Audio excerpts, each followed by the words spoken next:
Let's bring in Brendan Kearney. He is a military affairs analyst and a retired colonel of U.S. Marine Corps, and he joins us live now from Santa Rosa in California.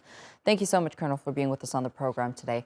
Now, China started conducting drills even before Tsai and met Kevin McCarthy. What extent of aggression can we expect from China militarily moving forward?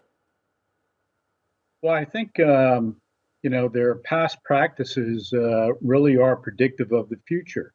And that entails further positioning of their naval ships around Taiwan, possibly some aircraft really trying to get into the Air Defense Identification Zone, the ADIZ, around Taiwan.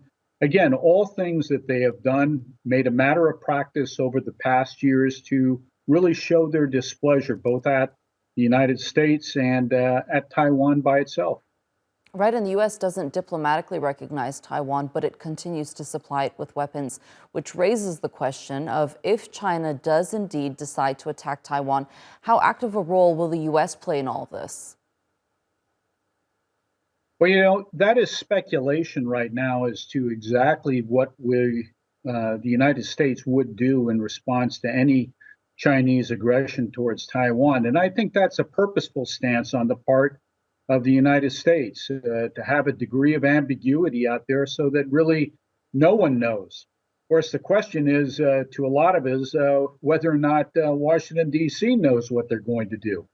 But, there's a bilateral consensus, as your correspondent mentioned there a few minutes ago, in Washington, D.C., within the Congress of the United States to support Taiwan. And that has been a strong, consistent consensus since 1979.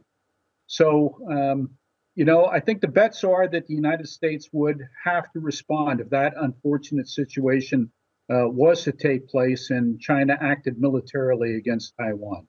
How much of an effect do you think the war in Ukraine has had on all of this?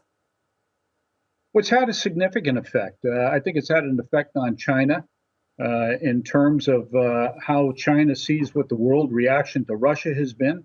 It certainly has had a very practical effect on the Taiwanese because they bought weapons from the United States 4 and 5 years ago, sophisticated modern weaponry that was announced 4 or 5 years ago. But basically, those deliveries have been held up by the emphasis that the United States, the priority the United States has placed on getting modern weapon systems to Ukraine.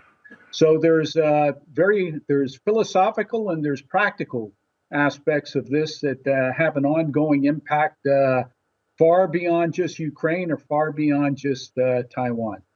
All right. Brendan Kearney, thank you so much for joining us here on TRT World and sharing that analysis with us. We really appreciate it.